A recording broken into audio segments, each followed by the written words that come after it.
चलिए आज पढ़ते हैं संस्कृत और हिंदी व्याकरण को मिला करके एक आता है पद परिचय। एक्चुअली में वास्तव में ये हिंदी का है पद परिचय।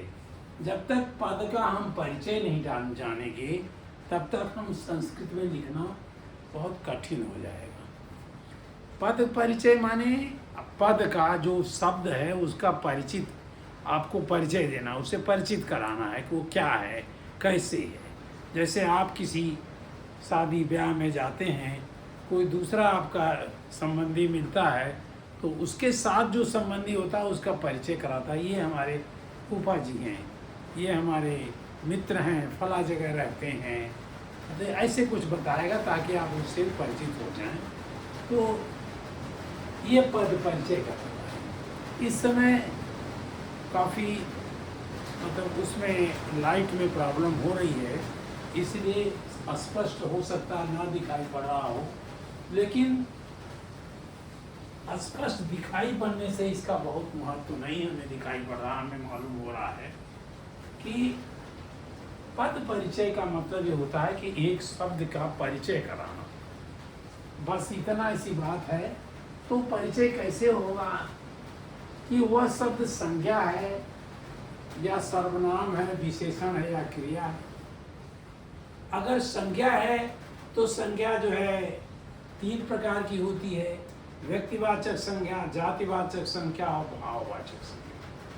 जातिवाचक संज्ञा के दो प्रकार होते हैं: द्रव्यवाचक संज्ञा, समूहवाचक संज्ञा। आप ये कर सकते हो, अगर नहीं आता हो तो ये नहीं ध्यान हो तो कुछ हो, केवल व्यक्तिवाचक संज्ञा, जातिवाचक संज्ञा, भाववाचक संज्ञा। और इसके बाद अगर वो संज्ञा नहीं तो सर्वनाम है। सर्वनाम है तो कौन सा पुरुषवाचक है, निश्चयवाचक है, अनिश्चयवाचक है, प्रश्नवाचक है, संबंधवाचक है या निजवाचक है। हमने ये सब आपको पढ़ाया है। अगर पुरुषवाचक है तो ये आप लिख दें कि पुरुषवाचक का ये उत्तम पुरुष है, ये मध्यम पुरुष है, ये अन्य पुरुष है। उत्तम पुरुष आप जानते हो, जिसके बारे में जो बात करता है वो उत्तम पुरुष है, जिससे बात करता है वो मध्यम पुरुष है, जिसके बारे में बात करता है वो अन्य पुरुष है। जैसे दोनों मित्र आप मिले तो आप अपने मित्र से बात करने लगे तो आप उत्तम पुरुष हुए। अब मित्र जो है वो मध्यम पुरुष हुआ, लेकिन मित्र ने जिसके बारे में बताया या आपने जिसके बारे में बताया वो अन्य पुरुष हो गया।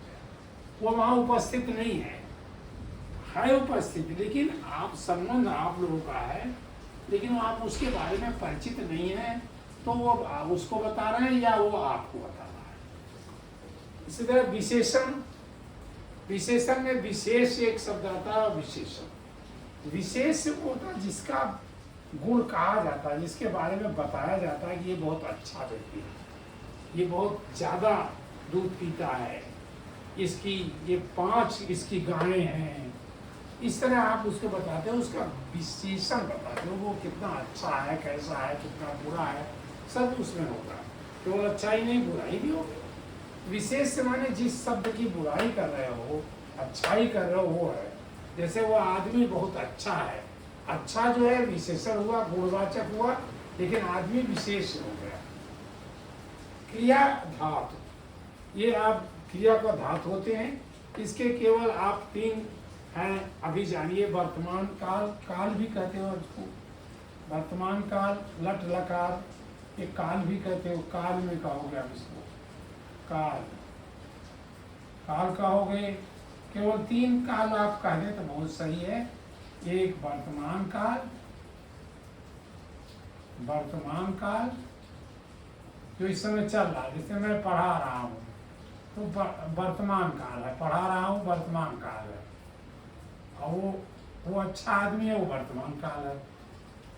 ये इंग्लिश में मैं लिख रहा हूँ, इसको समझने के लिए ये हिंदी में लिखा 1 2 3 हिंदी में लिखा, और इसके बाद ये हमने क में कर दिया, ये 1 2 4 इंग्लिश में कर दिया। दूसरा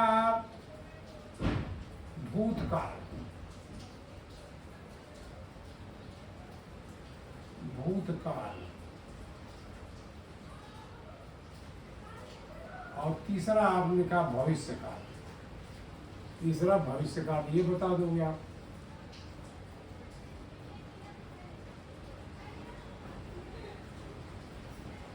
आप लड़के के बारे में कहोगे जिसका परिचय करा रहे हैं कि ये बहुत अच्छा छात्र है, बहुत मेहनती है, इनका सिलेक्शन तो कम से कम IAS में हो जाएगा या कम से कम PCS में तो हो ही जाएगा।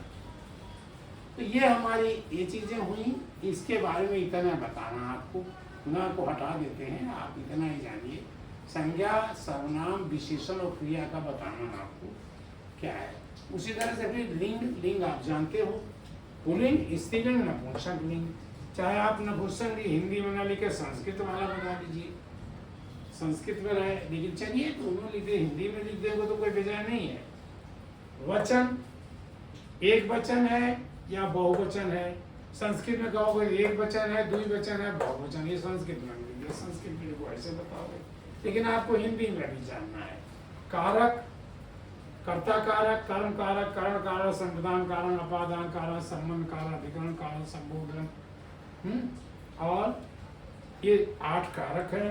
कर्ता को प्रथमा कहते हैं, कर्म को द्वितीया कहते हैं, करण को तृतीया कहते हैं, संप्रदान को चतुर्थी कहते हैं, अपादान को पंचमी कहते हैं, संबंध को षष्ठी कहते हैं, अधिकरण को सप्तमी कहते हैं, संबोधन को संबोधन ही कहते हैं, या संबोधन को अष्टमी कह लीजिए।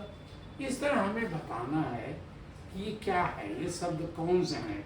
जैसे राम बन को जा रहे थे, बन जा रहे थे, तो राम क्या है? संज्ञा है। कौन सी संज्ञा है? व्यक्तिवाचक संज्ञा है। बस एक इसमें से कोई एक उठा ले आप, सर्वनाम नहीं, विशेषण नहीं, कुछ नहीं है। अब आगे लिंग पर क्या है? पुल्लिंग, राम, संज्ञा, ड्रेस लिख दिया, व्यक्तिवाचक, पुल्लिंग और एक वचन। और जा रहे हैं क्या? क्रिया का कर्ता है। कर्ता किसके हैं? जा रहे हैं, इसके कर्ता हैं। तो इस तरह से अब आप बताएं, वह बहुत अच्छा आदमी है। वह पुरुषवाचक संज्ञा है, पुरुषवाचक सर्वनाम है। वह बहुत अच्छा आदमी है, इसलिए आप लिंग में पुल्लिंग भी है, बाद में लिखिए, पुल्लिंग भी है और एक वचन है। पुल्लिंग में वह बहुत आदमी है, कौन सा वचन? वह अन्य पुरुष हो गया। अब आगे कोई पुरुष नहीं, जब एक ही तो लिखना था। विशेषण, अब अच्छा आदमी है, अच्छा आदमी है, आदमी अच्छा का विशेष आदमी है। और आदमी का विशेषण जो है ये हुआ गुणवाचक, परिणामवाचक, संख्यावाचक, सार्वनामिक। तो हमने कहा गुणवाचक, अच्छा आदमी है, ये गुणवाचक। विशेषण आगे डैश लगा लिखा, गुणवाचक। क्रिया है माने वर्तमान काल, ये हो गया। लिंग हमने बता दिया, पुल्लिंग, उसके बोलने से ही लग रहा है वो अच्छा आदमी है, पुल्लिंग। अच्छा आदमी है, एक वचन भी दिखाई पड़ रहा है। आदमी है, कर्ता कारक है। इस तरह आप पद का परिचय देंगे। इसको मैं विशेष रूप से कल सवेरे और स्पष्ट करूंगा, आप इसे फिर भी देख लीजिए। ये एक तरह से हिंदी के व्याकरण का की समरी है, हिंदी व्याकरण का सारांश है। अब मैं सारांश इस समय बता रहा हूँ, कल इसी सारांश पर आपको और मैं एक बार केवल आपको पढ़ाऊंगा कि इस शब्द का क्या परिचय होगा। कुछ शब्द आपको दूंगा, आप अपने आप लिखिएगा, अपने आप जांचिएगा, अपने आप दूसरे से जचवा लीजिएगा, चेक करा लीजिएगा। लेकिन ये जानना इसलिए ज़रूरी है कि अभी हम संस्कृत पढ़ रहे थे और हम 2 कदम लौट करके फिर पीछे आ गए हिंदी की तरफ। क्यों आए? कि बिना इसको जाने हम संस्कृत में ठीक से नहीं लिख पाएंगे। यद्यपि ये सब चीज़ें हम जान गए हैं। जैसे आप देखिए, वचन आप प्रयोग करते हो, एक वचन, द्विवचन, बहुवचन, ये सब करते, वहाँ का एक वचन, द्विवचन, बहुवचन कर दो। आप लिंग जान ही गए हो, लिंग के अनुसार जो रूप बनता है, आपने कहा आकारांत बालक, आकारांत स्त्रीलिंग, बालिका नपुंसक। आपने कहा कि शायद कौन सा शब्द कहा था जिसका रूप लिखा था, कुछ भी कह लीजिए, कलम कह लीजिए, कोई चीज़ कहिए ना पूछ, आप उसके तीनों के रूप जान गए हो। और इसके रूप मुझे बताने हैं, इसके रूप अभी बताना है मुझे। इस संज्ञा का रूप आप अभी सीख रहे हैं, अभी सर्वनाम का भी उसमें जोड़ना है। लेकिन उससे पहले मैं सोचा कि आपको ये भी चीज़ें बता दिए ताकि आपको इसकी महत्व पता लगे, इम्पोर्टेंस पता लगे कि ये क्यों बताया जा रहा है हमको फिर से। तो आप इसको जानिए और आनंद से जानिए। कोई ज़रूरी नहीं है कि मैथमेटिक्स की तरफ दिमाग लगाते रहिए, बहुत ज़्यादा नहीं लगाने की ज़रूरत है। बस 2-4 बार आप खेलेंगे इन शब्दों के साथ, आपको याद हो जाएगा। हम ये आपको बताऊं, मैं 5वें में ये सब पढ़ा था, बल्कि चौथे में पढ़ा था, 4th क्लास में मैंने पढ़ा था ये सब चीज़ें, और मुझे बहुत अच्छा आता था। पद परिचय बड़े मुश्किल से मुझे नाम मिला, ध्यान ही दिमाग में मिट गया था। लेकिन पद परिचय, और इसके कई नाम हैं। जब हमें पद समूह मिला तो इसके नाम मिला पद निर्णय, पद विन्यास, पद निर्देश, पदान्वय, पद परिचय तो हमने लिखा ही, ये सब पद परिचय हैं। पदान्वय कोई कहता तो वही पद परिचय लिखोगे आप, माने हर शब्द का इंट्रोडक्शन कराओगे आप, पद का परिचय कराओगे बोलने वाले से, ताकि वो देखिए कौन लिखे।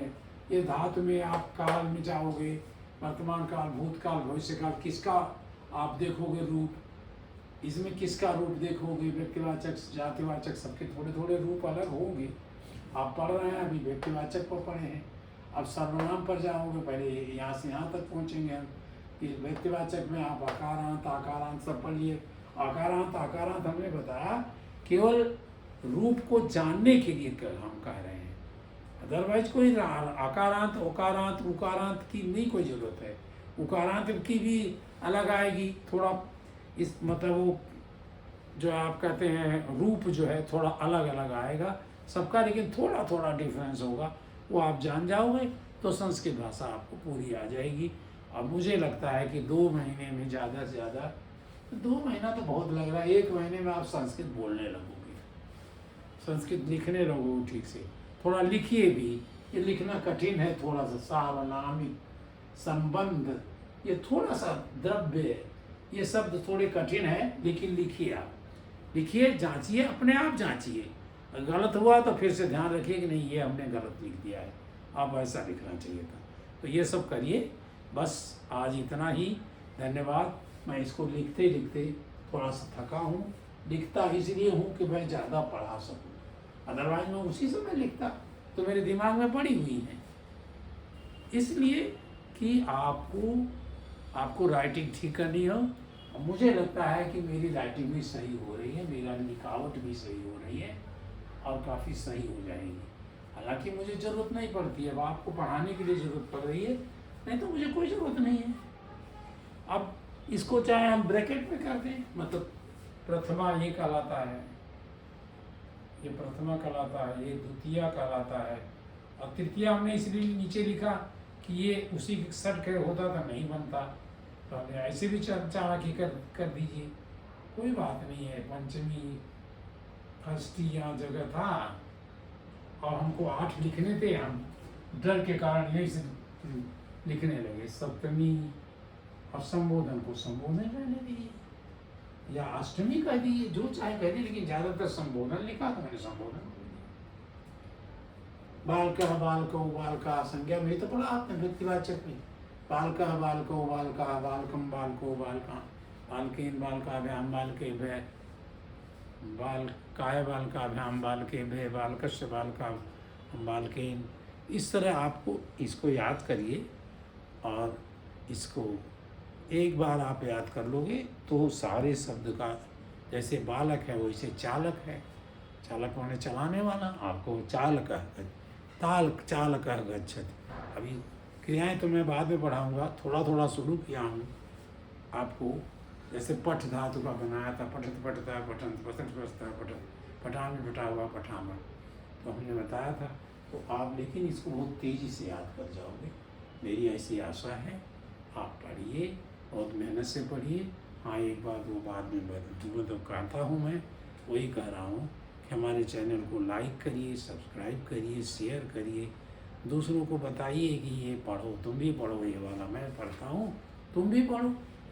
तो आप बताइए, और ये छिपाने की कोई चीज़ नहीं है, आप मत छिपाइए, कहिए नहीं तुम भी पढ़ो।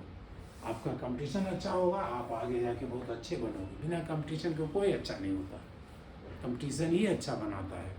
तो आप करिए इसको, और फिर मिलते हैं। धन्यवादम।